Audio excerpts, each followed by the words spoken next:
ತಪಸ್ವಾಧ್ಯಾಯ ಶುಶ್ರೂಷಾ ಕೃಷ್ಣ ಪೂಜಾರತಂ ಮುನಿಂ ವಿಶ್ವೇಶಮಿಷ್ಟದಂ ವಂದೇ ಪರಿವ್ರಾಟ್ ಚಕ್ರವರ್ತಿನಂ.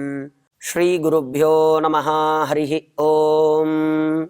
ತಮಾವ್ರಜಂತಂ ಯತಿವೇಷಧಾರಿಣಂ ದಂಡಂ ಪ್ರಕಾಶೈಷಃ ಸನ್ನಭಾಷತ ಖಂಡ್ಯೇತ ದಂಡೋ ಯದಿ ಚಂಡನತ್ವಯ ತ್ವಂ ಷಂಡಕೋ ಪಂಡಿತ ವಂದ್ಯವಾಗಿತಿ. ತಾವು ಸಂಚಾರವನ್ನ ಮಾಡ್ತಾ ರಾಮೇಶ್ವರ ಕ್ಷೇತ್ರಕ್ಕೆ ಬಂದಿದ್ದಾರೆ. ಅಲ್ಲಿ ಬಂದು ಅಲ್ಲಿ ವಿಶೇಷವಾಗಿ ರುದ್ರದೇವರ ಅಂತರ್ಯಾಮಿಯಾದ ರಾಮಚಂದ್ರ ದೇವರನ್ನ ಸ್ಮರಣೆ ಮಾಡಿ ತಾವು ನಮಸ್ಕಾರ ಮಾಡಿ ಅವರದ್ದು ವಿಶೇಷವಾದ ಚಿಂತನೆ ಎಲ್ಲದರ ಒಳಗಡು ಇದಕ್ಕೆ ವ್ಯಾಪ್ತೋಪಾಸನೆ ಅಂತ ಕರೀತಾರೆ. ಎಲ್ಲದರಲ್ಲೂ ಪ್ರತಿಯೊಂದು ಪದಾರ್ಥದಲ್ಲಿಯೂ ಭಗವಂತನನ್ನ ಕಾಣುವಂತಹ ಉಪಾಸನೆ ಅದು ಶ್ರೀಮದ್ ಆಚಾರ್ಯರದ್ದು. ಹಾಗಾಗಿ ತಾವು ಸನ್ಯಾಸಾಶ್ರಮ ಸ್ವೀಕಾರ ಮಾಡೋದಕ್ಕಿಂತ ಮುಂಚೆ ನಾವು ನೋಡಿರ್ತೇವೆ ಎಲ್ಲ ಪ್ರತಿಯೊಂದು ಪಾತ್ರೆ, ಮನೆಯಲ್ಲಿರುವ ಕಂಬ, ಬಾಗಿಲುಗಳಿಗೂ ನಮಸ್ಕಾರ ಮಾಡ್ತಾರೆ. ಯಾಕೆಂದ್ರೆ ಅದರ ಒಳಗಡೆ ಭಗವಂತನಿದ್ದು ಇಷ್ಟು ದಿನ ನಮಗೆ ರಕ್ಷಣೆಯನ್ನ ಕೊಟ್ಟ. ಕಂಬದ ರೂಪದಲ್ಲೇ ಭಗವಂತ ನಿಂತು ಈ ಮನೆಯನ್ನ ಸ್ಥಿರವಾಗಿ ಇರೋ ಹಾಗೆ ನೋಡಿಕೊಂಡವನವನೇ. ಬಾಗಿಲನ್ನು ನಾವು ಮುಚ್ಚಿ ಹೋದಾಗ ಅದರಿಂದ ಕಳ್ಳರು ಬಂದು ಯಾವುದೇ ತೊಂದರೆ ಕೊಡದ ರೀತಿಯಲ್ಲಿ ನೋಡಿದವನು ಅವನೇ. ಈ ತರ ಪ್ರತಿಯೊಂದು ಪದಾರ್ಥದಲ್ಲೂ ಭಗವಂತನಿದ್ದು ನಮಗೆ ಉಪಕಾರ ಮಾಡ್ತಿದ್ದಾನೆ ಅನ್ನುವ ಉಪಾಸನೆ ಅದು ಶ್ರೀಮದ್ ಆಚಾರ್ಯರದ್ದು. ಹಾಗಾಗಿ ತಾವು ರಾಮೇಶ್ವರದ ಲಿಂಗದ ಅಂತರ್ಯಾಮಿಯಾದಂತಹ ರಾಮಚಂದ್ರ ದೇವರನ್ನ ಸ್ಮರಣೆ ಮಾಡಿ ತಾವು ನಮಸ್ಕಾರ ಮಾಡ್ತಾರೆ. ಇದನ್ನು ಹಿಂದೆಯೂ ತಾವು ತೋರಿಸಿಕೊಟ್ಟಿದ್ರು. ತಾವು ಕೊಡವೂರು ಅನ್ನುವ ಕ್ಷೇತ್ರಕ್ಕೆ ಹೋದಾಗ ಅಲ್ಲಿ ಮತ್ತೆ ತಾಳೆಕುಡೆ ಎನ್ನುವ ಗ್ರಾಮಕ್ಕೆ ಹೋಗ್ತಾರೆ. ಅಲ್ಲಿರುವ ರುದ್ರದೇವರ ಅಂತರ್ಗತನಾದಂತಹ ಭಗವಂತನಿಗೇನೆ ನಮಸ್ಕಾರವನ್ನು ಮಾಡೋದು. ಇದನ್ನ ತಾವು ಮಾಡಿಕೊಂಡೇ ಬರ್ತಿದ್ದಾರೆ. ಎಲ್ಲೇ ಹೋದರೂ ಅಲ್ಲಿ ತದಂತರ್ಯಾಮಿಯಾದ ಭಗವಂತನ ಸ್ಮರಣೆಯನ್ನ ಮಾಡಿ ನಮಸ್ಕಾರವನ್ನ ಮಾಡೋದು ಇದು ಕರ್ತವ್ಯ ಅಂತ ನಮಸ್ಕಾರವನ್ನ ಮಾಡಿ ಅಲ್ಲಿ ರಾಮೇಶ್ವರ ಕ್ಷೇತ್ರದಲ್ಲಿ ತಾವು ವಾಸ ಮಾಡಬೇಕು ಅಂತ ತೀರ್ಮಾನ ಮಾಡ್ತಾರೆ. ರಾಮೇಶ್ವರ ಕ್ಷೇತ್ರಕ್ಕೆ ಬಂದು ಅಲ್ಲಿ ದೇವರ ದರ್ಶನವನ್ನೆಲ್ಲ ಮುಗಿಸಿ ಹೊರಗಡೆ ಬರಬೇಕಾದ್ರೆ ಒಂದು ಆಶ್ಚರ್ಯದ ಘಟನೆ ನಡೆಯುತ್ತೆ. ಏನಂದ್ರೆ ತಮಾವ್ರಜಂತಂ ಯತಿವೇಷಧಾರಿಣಂ ದಂಡಂ ಪ್ರಕಾಶೇಶ ಹಸನ್ನ ಭಾಷತ. ಅಲ್ಲಿ ತಿರುವನಂತಪುರದಲ್ಲಿ ಒಬ್ಬ ಸಿಕ್ಕಿದ್ದ, ಕುದುಪುಸ್ತೂರು ಅಂತ. ತಾನು ಈ ರಾಮೇಶ್ವರಕ್ಕೆ ಬಂದಿದ್ದಾನಂತೆ. ಇವರೆಲ್ಲ ಕಡೆ ದಿಗ್ವಿಜಯವನ್ನ ಮಾಡ್ತಾ ಮಾಡ್ತಾ ಎಲ್ಲ ತೀರ್ಥಗಳಲ್ಲಿ ಸ್ನಾನ ಮಾಡಿ ಪ್ರತಿಯೊಂದು ಕಡೆಯಲ್ಲೂ ಭಗವಂತನ ಆ ಗುಣಗಳನ್ನ ಹೇಳ್ತಾ ಬರಬೇಕಾದ್ರೆ ಅವನು ರಾಮೇಶ್ವರ ಕ್ಷೇತ್ರಕ್ಕೆ ಬಂದಿದ್ದ. ಇವರು ಆಚಾರ್ಯರು ರಾಮೇಶ್ವರ ಕ್ಷೇತ್ರಕ್ಕೆ ಬಂದಿದ್ರು. ಈ ಆಚಾರ್ಯರು ತಾವು ಎಲ್ಲ ಭಗವಂತನ ದರ್ಶನ ಮಾಡಿ ಅಲ್ಲಿರುವ ತೀರ್ಥಸ್ಥಾನ ಮುಗಿಸಿ ಅವರದೆಲ್ಲ ಪೂಜಾದಿಗಳನ್ನು ಮುಗಿಸಿ ದೇವಸ್ಥಾನದಿಂದ ಹೊರಗಡೆ ಬರಬೇಕಾದ್ರೆ ಇವನು ಸಿಗ್ತಾನೆ, ಆವರಣದಲ್ಲಿ ಸಿಗ್ತಾನೆ. ಅವನ ನೋಡಿ ಆಚಾರ್ಯರು ಹೇಳ್ತಾರೆ, ನಗತಾ ಹೇಳ್ತಾರೆ ಅವನಿಗೆ. ಅದನ್ನ ಕವಿಗಳು ಯತಿ ವೇಷಧಾರಿಣಂ ಅಂತಾರೆ. ನಿಜವಾದ ಯತಿ ಅಲ್ಲ ಅವನು, ಯತಿಗಳ ವೇಷ ಹಾಕ್ಕೊಂಡಿದ್ದಾನಷ್ಟೇ. ಜನರಿಗೆ ಮೋಸ ಮಾಡಬೇಕು ಅಂತ ಯತಿಗಳ ವೇಷ ಹಾಕ್ಕೊಂಡಿದ್ದಾನೆ. ಇವತ್ತು ನಾವು ಆ ಥರದವ್ರನ್ನ ಬೇಕಾದಷ್ಟು ಜನರನ್ನು ನೋಡಿದ್ದೇವೆ. ಬೇಕಾದಷ್ಟು ಜನರಿಗೆ ಮೋಸ ಮಾಡುವ ದೃಷ್ಟಿಯಿಂದ ನಿಜವಾದ ತತ್ವಜ್ಞಾನ ಕೊಡಬೇಕು ಅಂತ ಅವರ ಉದ್ದೇಶವೇ ಇರೋದಿಲ್ಲ. ತಮ್ಮ ಸ್ವಾರ್ಥಕ್ಕೋಸ್ಕರವಾಗಿ ತಾವೇನನ್ನೋ ಸಂಪಾದನೆ ಮಾಡಿಕೊಂಡ್ವಿ ಅಥವಾ ಸಂಪಾದಿಸಿಕೊಳ್ಳಬಹುದು ಅನ್ನುವ ಒಂದು ದುರಾಲೋಚನೆಯಿಂದ ಪೀಠಗಳಲ್ಲಿ ಕೂತ್ಕೊಂಡು ಇವತ್ತು ಯತಿಗಳ ವೇಷ ಹಾಕ್ಕೊಂಡಿದ್ದಾರೆ ಹೊರತು ನಿಜವಾದ ಯತಿಗಳ ಹಾಗೆ ತಾವು ಮಾಡಬೇಕಾದ ಕರ್ತವ್ಯವನ್ನ ಮಾಡ್ತಾ ಇಲ್ಲ. ಅಂಥವ್ರು ಎಷ್ಟೋ ಜನ ಇದ್ದಾರೆ. ಪ್ರತಿ ಊರಿನಲ್ಲಿ ಪ್ರತಿ ಕಡೆಗಳಲ್ಲಿ ನಮಗೆ ಎಷ್ಟೋ ಜನ ಆ ಥರ ಸಿಗ್ತಾರೆ. ಹಾಗಾಗಿ ಅದನ್ನು ಇಲ್ಲಿ ಹೇಳ್ತಾರೆ. ಅದು ಈಗ ಮಾತ್ರ ಅಲ್ಲ, ಆಗಿನಿಂದಲೂ ಅದೇ ರೀತಿ ಇದೆ. ಎಷ್ಟೋ ಕೆಲವರು ಮಾತ್ರ ಒಳ್ಳೆಯ ರೀತಿಯಲ್ಲಿ ಯತಿ ಜೀವನವನ್ನ ಸಾರ್ಥಕಪಡಿಸಿಕೊಳ್ಳಬೇಕು ಅಂತ ಯತಿಗಳಾದ್ರೆ, ಇನ್ನು ಕೆಲವರು ಯತಿಗಳ ವೇಷ ಹಾಕ್ಕೊಂಡು ಜನರ ಭಾವನೆಗಳಿಗೆ ಧಕ್ಕೆ ಉಂಟು ಮಾಡಿ ಅವರ ಮನಸ್ಸಿನಲ್ಲಿ ಕೆಟ್ಟ ಕೆಟ್ಟ ಆಲೋಚನೆಗಳನ್ನು ತುಂಬಿ ಅವರಲ್ಲೊಂದಿಷ್ಟು ದ್ವೇಷ ಮಾತ್ಸರ್ಯಗಳನ್ನು ತುಂಬಿ ಸಮಾಜವನ್ನು ಹಾಳು ಮಾಡಬೇಕು ಅನ್ನೋ ದೃಷ್ಟಿಯಿಂದಲೇ ಯತಿವೇಷವನ್ನು ಹಾಕ್ಕೊಂಡಿರ್ತಾರೆ. ಅಥವಾ ಇನ್ನು ಕೆಲವರು ಕೇವಲ ದುಡ್ಡು ಸಂಪಾದನೆ ಆಗತ್ತೆ ಈ ವೇಷವನ್ನು ಹಾಕ್ಕೊಂಡ್ರೆ ಅಂತ ಹಾಕ್ಕೊಂಡಿರ್ತಾರೆ. ಒಟ್ಟಿನಲ್ಲಿ ಈ ಥರ ಯತಿವೇಷ ಅದು ಪ್ರಯೋಜನ ಅಲ್ಲ, ಅವರ ನಿಜವಾದ ಯತಿಗಳು ಅಂತ ಅನ್ನಿಸ್ಕೊಳ್ಳೋದಿಲ್ಲ. ಇಲ್ಲಿ ಈ ವ್ಯಕ್ತಿಯು ಹಾಗೆ, ಈ ಕುದುಪುಸ್ತೂರು ತಾನು ಯತಿವೇಷ ಯಾಕೆ ಹಾಕ್ಕೊಂಡಿದ್ದಾನೆ ಅಂದರೆ ತನ್ನದ್ದೇ ಆದ ಒಂದು ಸಮಾಜ ಸೃಷ್ಟಿ ಆಗತ್ತೆ. ಆ ಸಮಾಜದವರಿಗೆಲ್ಲ ಪೂರ್ತಿ ನಾನು ಬೋಧಿಸಿದ್ದೇ ಸಿದ್ಧಾಂತ ಅಂತ ಆಗುತ್ತೆ. ಅದು ಸರಿಯೋ ಇಲ್ವೋ ಅದೇನನ್ನು ಆಲೋಚನೆ ಮಾಡದೆ ಸುಮ್ಮನೆ ನಾನೊಬ್ಬ ಯತಿ, ಆ ಇಡೀ ಸಮಾಜಕ್ಕೆ ನಾನೊಬ್ಬ ಶ್ರೇಷ್ಠ ವ್ಯಕ್ತಿ, ಅದು ಜವಾಬ್ದಾರಿ ಅನ್ನೋದು ಅವನ ತಲೆಯಲ್ಲಿಲ್ಲ. ಆ ಸಮಾಜದ ತಲೆ ಕೆಡಿಸಿದರೆ ನನ್ನ ಹಿಂದೆ ಬರ್ತಾರೆ, ನನಗೊಂದಿಷ್ಟು ದುಡ್ಡು ಕೊಡ್ತಾರೆ, ನನ್ನ ಜೀವನ ನಡೆಯುತ್ತೆ. ಈ ದೃಷ್ಟಿಯಿಂದ ಯತಿಗಳ ವೇಷವನ್ನ ಹಾಕ್ಕೊಂಡಿರೋದು. ಅಷ್ಟೇ ಅಲ್ಲದೆ ಕೆಟ್ಟ ಮಾತ್ಸರ್ಯ ತ್ಯಾಗ ಮಾಡಬೇಕು ಅಂದರೆ ಯತಿಗಳ ಪ್ರಧಾನ ಧರ್ಮ ತ್ಯಾಗ. ಎಲ್ಲ ತ್ಯಾಗ ಮಾಡಬೇಕು. ಅಂದ್ರೆ ಮನೆ ಮಠ ಸಂಬಂಧಿಕರನ್ನ ತ್ಯಾಗ ಮಾಡೋದು ಒಂದು ಕಡೆ ಆದರೆ ತಮ್ಮ ಅರಿಷಡ್ವರ್ಗಗಳನ್ನು ತ್ಯಾಗ ಮಾಡೋದು ಬಹಳ ಮುಖ್ಯ. ಅರಿಷಡ್ವರ್ಗ ಅಂದರೆ ಕಾಮ, ಕ್ರೋಧ, ಲೋಭ, ಮೋಹ, ಮದ, ಮಾತ್ಸರ್ಯ ಇವನ್ನ ಬಿಡಬೇಕು. ಇವನದನ್ನು ಬಿಟ್ಟೇ ಇಲ್ಲ. ಅವನಲ್ಲಿ ಬೇಕಾದಷ್ಟು ಮಾತ್ಸರ್ಯ ತುಂಬಿ ಹರಿತಾ ಇದೆ. ಮತ್ತೆ ಕ್ರೋಧ ಅಂತೂ ಕೇಳೋದೇ ಬೇಡ. ಹಿಂದೆ ತಿರುವನಂತಪುರದಲ್ಲಿ ತಾನೇನು ಪ್ರತಿಜ್ಞೆ ಮಾಡಿದ್ದ ಅಂದರೆ ನಿಮ್ಮ ದಂಡವನ್ನು 3 ತುಂಡು ಮಾಡ್ತೇನೆ ಅಂತ. ಅದಕ್ಕೆ ಆಚಾರ್ಯ ಹೇಳ್ತಾರೆ, ಅವನನ್ನು ನೋಡಿ ನಗ್ತಾ ಹೇಳ್ತಾರೆ, ದಂಡಂ ಪ್ರಕಾಶೇಶ ಹಸನ್ನ ಭಾಷತ. ಆಚಾರ್ಯರು ಅವನ ಮುಂದೆ ದಂಡವನ್ನು ಇಡ್ತಾರಂತೆ. ಅವನ ಮುಂದೆ ಇಟ್ಟು ಹೇಳ್ತಾರೆ, ಅಲ್ಲಪ್ಪ ಪ್ರತಿಜ್ಞೆ ಮಾಡಿದ್ಯಲ್ಲ ನೀನು, ಪ್ರತಿಜ್ಞೆ ಮಾಡಿದ್ದೆ ತಾನೆ ದಂಡ ಮುರಿತೀನಿ ಅಂತ, ತಗೋ ದಂಡ ಇಲ್ಲೇ ಇದೆ, ಮುರಿ ಇದನ್ನ ಅಂತ ಹೇಳ್ತಾರೆ. ಮುರಿ ಅಂದಾಗ ಅವನು ಖಂಡೇತ ದಂಡೋ ಯದಿ ಚಂಡನತ್ವಯ ತ್ವಂ ಷಂಡಕೋ ಪಂಡಿತ ವಂದ್ಯವಾಗಿತಿ. ಅಷ್ಟೇ ಅಲ್ಲ, ಇಲ್ಲಿ ಆಚಾರ್ಯರು ತಾವು ತಮ್ಮ ದಿಟ್ಟ ಮಾತುಗಳನ್ನು ಹೇಳ್ತಾರೆ. ಒಂದು ಅರ್ಥಕ್ಕೆ ಹೇಳಬೇಕು ಅಂದ್ರೆ ಅವನಿಗೆ ಚಾಲೆಂಜ್ ಮಾಡ್ತಾರೆ.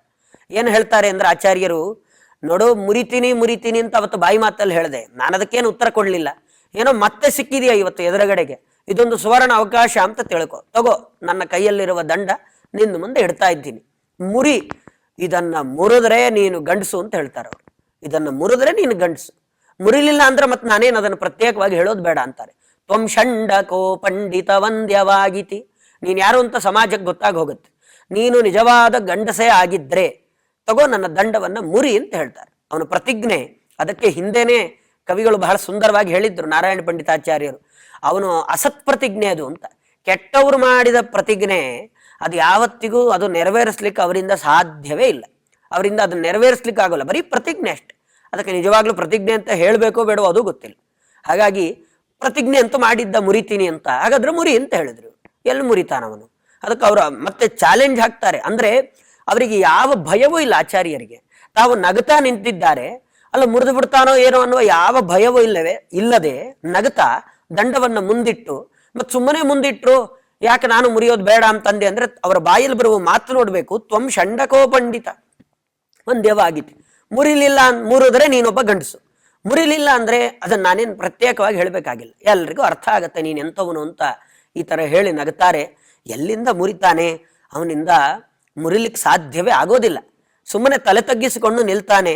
ನಿಂತು ಲಜ್ಜಾನತ ಸ್ವಾರ್ಥ ಮಥಾರ್ಥ ಎನ್ನಸನ್ ಉಪೇಕ್ಷತಾಸೌ ದ್ವಿಜನಾಯಕೈಸ್ತದ ಆನಂದಯಂತಂ ವದನೆಂದು ನಾ ಜಗತ್ ತಂ ದ್ವೇಷ್ಟಿಕ ಪ್ರಾಜ್ಞಮಿಹೇತಿವಾದಿಭಿಃ.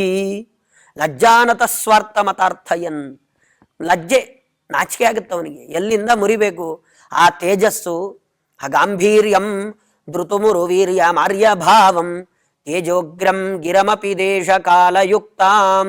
ಮುಂದೆ ಬರುತ್ತೆ ಆಚಾರ್ಯರು ಹೇಗಿದ್ರು ಅಂದ್ರೆ ಅವರನ್ನ ನೋಡಿದ್ರೆ ಸಾಕು, ಗಾಂಭೀರ್ಯಂ ಧೃತುಮುರು ವೀರ್ಯ ಮಾರ್ಯಭಾವಂ, ಅಷ್ಟು ಎತ್ತರದ ವ್ಯಕ್ತಿ ನೇರವಾಗಿ ನಿಂತು ನಡಿತಾ, ಆ ಮುಖದಲ್ಲಿ ಎಂಥ ತೇಜಸ್ಸು, ಯಾಕೆಂದ್ರೆ ಭಗವಂತನ ಧ್ಯಾನದಿಂದ ಬಂದ ತೇಜಸ್ಸು.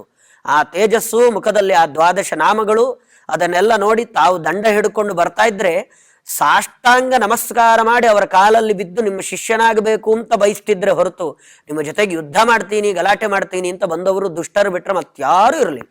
ಎಲ್ಲ ಜನ ನಿಂತಲ್ಲೇ ಆಚಾರ್ಯರು ಬರ್ತಿದ್ದಾರೆ ಅಂತ ಗೊತ್ತಾದ್ರೆ ಆ ಪ್ರಕಾಶಕ್ಕೆ ತಲೆಬಾಗಿದವರೇ ಹೆಚ್ಚು ಹೊರತು ಯಾರು ಇವನ ತರ ದುರಹಂಕಾರದಿಂದ ಬಂದವರು ಎಲ್ಲೋ ಬೆರಳೆಣಿಕೆಯಷ್ಟು ಮಾತ್ರ. ಹಾಗಾಗಿ ಆಚಾರ್ಯರ ಮುಂದೆ ತಲೆ ತಗ್ಗಿಸಿ ನಿಲ್ತಾನೆ. ಅವನ ಕೈಯಿಂದ ಸಾಧ್ಯವೇ ಆಗೋದಿಲ್ಲ ಈ ಕೆಲಸ. ದಂಡ ಮುರಿತೀನಿ ಅಂತ ಹೇಳಿದ್ದ, ಆಚಾರ್ಯರೇ ದಂಡವನ್ನ ಮುಂದಿಟ್ಟು ಮುರಿ ಅಂದಾಗ ತಲೆ ತಗ್ಗಿಸಿ ನಿಲ್ತಾನೆ. ನನ್ನಿಂದ ಈ ಕೆಲಸ ಆಗೋದಿಲ್ಲ, ನಾನು ಇದೆಲ್ಲ ಎಲ್ಲಿಂದ ಮಾಡ್ಲಿಕ್ಕಾಗತ್ತೆ ಅನ್ನೋದು ಅವನಿಗೆ ಅರ್ಥ ಆಗೋಯ್ತು. ಇಂಥ ತೇಜಸ್ವಿಗಳ ದಂಡ ಅದನ್ನ ಮುಟ್ಟಿ ಮುರಿಯೋದು ಅದೆಲ್ಲ ಎಲ್ಲಿಂದ ಸಾಧ್ಯ? ಅದೆಲ್ಲ ಸಾಧ್ಯವೇ ಇಲ್ಲ. ಆ ಥರ ನಿಂತಾಗ ಆನಂದಯಂತಂ ವದನೆಂದು ನಾ ಜಗತ್, ಅಲ್ಲಿರೋ ಎಲ್ಲ ಜನ ಆಚಾರ್ಯರ ಈ ದಿಟ್ಟತನದ ಮಾತು ಇದನ್ನೆಲ್ಲ ನೋಡಿ ಅಲ್ಲಿರೋ ಆಚಾರ್ಯ ಅವರವರೇ ಮಾತಾಡ್ತಾರಂತೆ. ಎಂಥ ತೇಜಸ್ಸು, ಮುಖ ಚಂದ್ರನಂತೆ ಹೊಳಿತಾ ಇದೆ. ಆ ಮುಖವನ್ನು ನೋಡಿ ಈ ಥರ ಜಗತ್ತಿಗೆ ಆನಂದ ಪಡಿಸುವಂಥ ವ್ಯಕ್ತಿ ಇವರು ಮುಂದೆ ಹೋಗಿ ಇಂಥ ಪ್ರತಿಜ್ಞೆ ಮಾಡೋದಾ? ಜಗತ್ತನ್ನ, ಅಲ್ಲಿರುವ ಸಮಾಜವನ್ನ ಅವರು ಇವರು ಅಂತ ನೋಡದೆ ಪ್ರತಿಯೊಬ್ಬರಿಗೂ ಭಗವಂತನ ತತ್ವಜ್ಞಾನವನ್ನ ಹರಡಿ ಎಲ್ಲರನ್ನ ಉದ್ಧಾರ ಮಾಡಬೇಕು ಅಂತ ಜಗತ್ತಿಗೆ ಬಂದಿರುವ ಮಹಾನುಭಾವರ ಹತ್ತಿರ ಇವನ ಆಟ ಏನ್ ನಡೆಯುತ್ತೆ ಬಿಡ್ರಿ ಅಂತ ಜನ ಮಾತಾಡಿದ್ರಂತೆ. ಅಲ್ಲಿದ್ದ ಸುತ್ತ ಜನಗಳು ತಾವೇ ಮಾತಾಡ್ತಾರೆ. ಅವನಿಗೆ ಮೊದಲೇ ನಾಚಿಕೆ ಆಗಿದೆ, ದಂಡ ಎದುರುಗಡ್ಡೆ ಇಟ್ಟರು ಮುರಿಲಿಕ್ಕಾಗ್ತಾ ಇಲ್ಲ. ಅಷ್ಟಲ್ಲದೆ ಅಲ್ಲಿ ಸೇರಿದ್ದ ಎಲ್ಲ ಜನರ ಬಾಯಿಂದ ಬರ್ತಿರುವ ಮಾತೇನಂದ್ರೆ ಎಲ್ಲಿ ಮುರಿತಾನೆ? ಅವರ ಮುಖದ ತೇಜಸ್ಸಲ್ಲಿ, ಅವರು ಮಾಡ್ತಿರುವ ಕಾರ್ಯ ಎಲ್ಲಿ? ಇವನು ಯಾವ ಲೆಕ್ಕ? ಅವರಿಗೆ ಯಾವ ಲೆಕ್ಕವೂ ಅಲ್ಲ ಅಂತಾರೆ. ತಮ್ ದ್ವೇಷ್ಟಿ ಕಪ್ರಾಜ್ಞಮಿಹೇತಿವಾದಿಭಿ. ಅವ್ರು ಹೇಳ್ತಾರೆ, ಯಾರಾದರೂ ಒಬ್ಬ ತಿಳುವಳಿಕೆ ಉಳ್ಳಂತಹ ವ್ಯಕ್ತಿ, ನಿಜವಾಗಲೂ ತಾನೊಬ್ಬ ಅಧ್ಯಯನ ಮಾಡ್ಕೊಂಡಿದ್ದಾನೆ, ಅವನ ತಲೆಯಲ್ಲಿ ಒಂದಿಷ್ಟು ಬುದ್ಧಿ ಇದೆ ಅಂತ ಇದ್ರೆ ಇಂಥವ್ರನ್ನ ಯಾರು ದ್ವೇಷ ಮಾಡ್ತಾರೇನ್ರಿ ಅಂತ ಕೇಳ್ತಿದ್ರಂತ. ಅಲ್ಲಿರೋ ಜನ ತಾವಾಗೇ ಕೇಳ್ತಿದ್ರಂತ, ಇಂಥ ವ್ಯಕ್ತಿಗಳನ್ನ ದ್ವೇಷ ಮಾಡ್ಲಿಕ್ಕೆ ಸಾಧ್ಯನ? ಇಷ್ಟು ಸಹೃದಯರನ್ನ, ಎಲ್ಲರ ಮೇಲೆ ಕಾರುಣ್ಯವನ್ನ ತೋರಿಸುವಂಥವರನ್ನ, ನಿಜವಾಗ್ಲೂ ಜಗತ್ತಿಗೆ ತತ್ವಜ್ಞಾನವನ್ನ ಕೊಡಬೇಕು ಅಂತಲೇ ಬಂದಿರೋರನ್ನ, ಇವರನ್ನ ದ್ವೇಷ ಮಾಡ್ಲಿಕ್ಕೆ ಯಾರಿಂದಲೂ ಸಾಧ್ಯ ಇಲ್ಲ. ಯಾಕೆಂದ್ರೆ ಯಾರನ್ನ ದ್ವೇಷ ಮಾಡ್ಬೋದು ಅಂದ್ರೆ ನಮ್ಮನ್ನ ಹಾಳು ಮಾಡ್ಲಿಕ್ಕೆ ಬಂದಿದಾರಲ್ಲ ಅಂತಂದ್ರೆ ಅವ್ರ ಮೇಲೆ ಬೇಜಾರಾಗತ್ತೆ. ಆದ್ರೆ ಇವ್ರು ಯಾರಿಗೂ ಆ ಥರ ಕೆಲಸ ಮಾಡಿದವರೇ ಅಲ್ಲ. ತಾವಾಯ್ತು, ತಮ್ಮ ಯತ್ಯಾಶ್ರಮದ ಧರ್ಮಗಳು ಅದನ್ನ ಪರಿಪಾಲಿಸೋದಾಯ್ತು, ಭಗವಂತನ ತತ್ವಜ್ಞಾನ ಪ್ರಚಾರ ಆಯ್ತು. ಮತ್ತೆ ಒಬ್ಬರ ಹತ್ತಿರ ಜಗಳಾಡಬೇಕು ಅಂತ ಹೋದವರೇ ಅಲ್ಲ. ಯಾರೇ ಜಗಳಾಡಬೇಕು ಅಂತ ಬಂದ್ರು ಅವರನ್ನ ಪ್ರೀತಿಯಿಂದ ಸ್ವಾಗತಿಸ್ತಾ ಇದ್ರೆ ಹೊರತು ಅವರನ್ನು ದ್ವೇಷ ಮಾಡ್ತಾ ಇರಲಿಲ್ಲ. ಜಗಳ ಮಾಡಬೇಕು ಅಂತ ಬಂದವರನ್ನು ದ್ವೇಷ ಮಾಡ್ತಾ ಇರಲಿಲ್ಲ. ಈ ಥರದ ಜೀವನವನ್ನ ಆಚಾರ್ಯರು ತಾವು ತೋರಿಸಿಕೊಟ್ರು. ಯತಿಗಳು ಅಂದ್ರೆ ಈ ಥರದ ಜೀವನವನ್ನು ನಡೆಸಬೇಕು. ಸಮಾಜದಲ್ಲಿ ಎಂತೆಂತೆಂಥವರು ಇರ್ತಾರೆ, ಒಬ್ಬೊಬ್ರದ್ದು ಒಂದೊಂದು ರೀತಿಯಾದ ಚಿಂತನೆಗಳಿರುತ್ತೆ. ದ್ವೇಷ ಮಾಡಬೇಕು ಅಂತ ಅನಿಸುತ್ತೆ, ಆದರೆ ಹಾಗೆ ಅನ್ನಿಸಿ ದ್ವೇಷ ಮಾಡಲಿಕ್ಕೆ ಬಂದರೂ ಕೂಡ ನೀವು ಕ್ರೋಧಾದಿಗಳನ್ನು ತ್ಯಾಗ ಮಾಡಿರೋರು, ಹಾಗಾಗಿ ನೀವು ಅವರನ್ನ ದ್ವೇಷ ಮಾಡಬೇಡಿ ಅನ್ನೋದನ್ನ ತೋರಿಸಿಕೊಟ್ರು. ಇವತ್ತು ಇಂಥ ಕಲಿಯುಗದಲ್ಲೂ ಕೂಡ ಇಂಥ ಯತಿಗಳನ್ನು ನಾವು ನೋಡ್ಲಿಕ್ಕೆ ಸಾಧ್ಯವಾ ಅಂದ್ರೆ ನಾವು ನೋಡಿದ್ವಿ, ಖಂಡಿತ ಅಂಥ ವ್ಯಕ್ತಿಗಳನ್ನ ನಾವು ನೋಡಿದ್ವಿ. ಯಾರಂದ್ರೆ ವಿಶ್ವೇಶ ತೀರ್ಥರು ಹೀಗೆ ಇದ್ದದ್ದು. ಎಷ್ಟು ಜನ ಅವರ ಹತ್ರ ಬರ್ತಾ ಇದ್ರು, ಪ್ರತಿಯೊಬ್ಬ ಕೆಲವರ ಆಕ್ಷೇಪಕ್ಕೋಸ್ಕರವೇ ಬರ್ತಾ ಇದ್ರು, ಕೆಲವೊಬ್ರು ಅವರನ್ನು ದ್ವೇಷ ಮಾಡ್ಲಿಕ್ಕೋಸ್ಕರವೇ ಬರ್ತಾ ಇದ್ರು. ಯಾರೇ ಬಂದ್ರು ನಾವು ಪ್ರತ್ಯಕ್ಷವಾಗಿ ನೋಡಿದ ಹಾಗೆ ಬಂದವರನ್ನ ನಗತಾ ಮಾತಾಡಿಸಿ, ಅವರು ದ್ವೇಷ ಮಾಡ್ಲಿಕ್ಕೆ ಬಂದಿದ್ರು ಕೂಡ ಅವರಿಗೆ ಊಟದ ವ್ಯವಸ್ಥೆಯನ್ನ ಮಾಡಿ ಅವರನ್ನ ನಗನಗತಾ ಮಾತಾಡ್ತಾ ಕಳಿಸ್ತಾ ಇದ್ರು. ಯಾಕೆಂದ್ರೆ ಆಚಾರ್ಯರ, ಆನಂದ ತೀರ್ಥ ಭಗವತ್ಪಾದಾಚಾರ್ಯರ ತತ್ವವನ್ನ ನಂಬಿ ಅವರದ್ದೇ ಪೀಠದಲ್ಲಿ ಮುಂದೆ ಬಂದಂತಹ ಮಹಾನುಭಾವರು ಅವರು ಕೂಡ. ಆದ್ರಿಂದಾಗಿ ಅವರಿಗೆ ಅವಮಾನ ಆಗತ್ತೆ. ಅವರು ಯಾವ ರೀತಿಯಲ್ಲಿ ನಡ್ಕೊಂಡಿದ್ದಾರೋ ಆ ಥರವೇ ತಮ್ಮ ಯತಿಯಾಶ್ರಮವನ್ನ ನಡ್ಕೊಳ್ಬೇಕು ಅಂತ ತಮ್ಮ ಜೀವನದಲ್ಲಿ ದೀಕ್ಷೆ ತೊಟ್ಟು ಅದೇ ರೀತಿಯಲ್ಲಿ ಬಂದವರು ಅವರು. ಆದ್ರಿಂದ ಅವರು ಯಾರೇ ತಮ್ಮನ್ನ ದ್ವೇಷ ಮಾಡ್ಲಿಕ್ಕೆ ಬಂದ್ರು ಅವರನ್ನ ತಾವು ತಿರುಗಿ ದ್ವೇಷ ಮಾಡ್ತಾ ಇರಲಿಲ್ಲ. ಅವರು ಎಷ್ಟೇ ಧಾರ್ಷ್ಟ್ಯದಿಂದ ಪ್ರಶ್ನೆಗಳನ್ನು ಕೇಳಿದ್ರು ಅದಕ್ಕೆ ಸಮಾಧಾನವಾದ ಉತ್ತರ. 10 ಅಲ್ಲ 100 ಜನ ಬಂದ್ರು ಅವರಿಗೆಲ್ಲ ಒಳ್ಳೆಯ ವ್ಯವಸ್ಥೆಯನ್ನ ಮಾಡಿ ನಗನಗತಾ ಅವರನ್ನ ಮಾತಾಡಿಸಿ ಕಳಿಸ್ತಾ ಇದ್ರೆ ಹೊರತು ಯಾರನ್ನು ದ್ವೇಷ ಮಾಡ್ತಾ ಇರಲಿಲ್ಲ. ಹೀಗೆ ಆಚಾರ್ಯರು ಕೂಡ ಆ ವ್ಯಕ್ತಿ ಬಂದ್ರೆ ಅವನನ್ನ ದ್ವೇಷ ಅಸೂಯೆಗಳು ಯಾವುದನ್ನು ಮಾಡದೆ, ತಗೋ ನೀನು ಮಾಡಿದ ಪ್ರತಿಜ್ಞೆ, ನಿನಗಿದೊಂದು ಅವಕಾಶ, ದಂಡ ಮುರಿಯೋದಾದ್ರೆ ನೀನು ಮುರಿಬೋದು ಅಂತ ಹೇಳಿ ಅವನಿಗೆ ನಾಚಿಕೆ, ಅಯ್ಯೋ ಯಾಕಾದ್ರೂ ಇಂಥ ಪ್ರತಿಜ್ಞೆ ಮಾಡಿದೆ ಅಂತ ತನ್ನ ಮನಸ್ಸು ಪರಿವರ್ತನೆಗೊಂಡು ಬಿಡಬೇಕು. ಇದು ಸಜ್ಜನರು, ಜ್ಞಾನಿಗಳು ಮಾಡುವ ಕೆಲಸ ಅಂತ ಹೇಳ್ತಾರೆ. ಒಬ್ಬ ಜ್ಞಾನಿಯ ಮುಂದೆ ನಿಂತರೆ ಎಂಥ ದುಷ್ಟನಾಗಿದ್ರೂ ಅವನ ಮನಸ್ಸು ಕರಗಿ ಹೋಗುತ್ತೆ. ಅದನ್ನೇ ಬೆಣ್ಣೆಯನ್ನ ಬೆಂಕಿಯ ಪಕ್ಕದಲ್ಲಿಟ್ಟರೆ ಅದು ಆ ಶಾಖಕ್ಕೆ ಕರಗಿ ಹೋಗುತ್ತೆ. ಅದನ್ನು ಯಾರು ಕರಗು ಅಂತ ಮತ್ತೆ ಪ್ರತ್ಯೇಕವಾಗಿ ಹೇಳಬೇಕಾಗಿಲ್ಲ. ಹಾಗೆ ಜ್ಞಾನಾಗ್ನಿಯನ್ನ ತುಂಬಿಕೊಂಡಿರುವಂತಹ ಇಂಥ ಯತಿಶ್ರೇಷ್ಠರ ಮುಂದೆ ಎಂಥ ದುಷ್ಟನೇ ಬಂದಿರಲಿ ಅವನ ಮನಸ್ಸು ಬೆಣ್ಣೆಯಂತೆ ಕರಗಿ ನೀರಾಗಿ ಹೋಗುತ್ತೆ. ಹಾಗೆ ಅವನು ನಾಚಿಕೆಯಿಂದ ತಲೆ ತಗ್ಗಿಸಿ ನಿಲ್ತಾನೆ. ದಂಡ ಗಿಂಡ ಮುರಿಯುವ ಪ್ರಯತ್ನ ಸಾಹಸಕ್ಕೆ ಕೈ ಹಾಕೋದಿಲ್ಲ. ಎಲ್ಲ ಸಜ್ಜನರಿಗೂ ಆನಂದ ಆಗುತ್ತೆ. ಅವರೆಲ್ಲರೂ ಆನಂದ ತೀರ್ಥ ಭಗವತ್ಪಾದಾಚಾರ್ಯರಿಗೆ ಜಯಘೋಷಗಳನ್ನು ಹಾಕಿ ಸಂತೋಷ ಪಡ್ತಾರೆ ಅಂತ ಹೇಳ್ತಾ ನನ್ನ ಮಾತನ್ನು ಮುಗಿಸ್ತೇನೆ. ಶ್ರೀಕೃಷ್ಣಾರ್ಪಣಮಸ್ತು.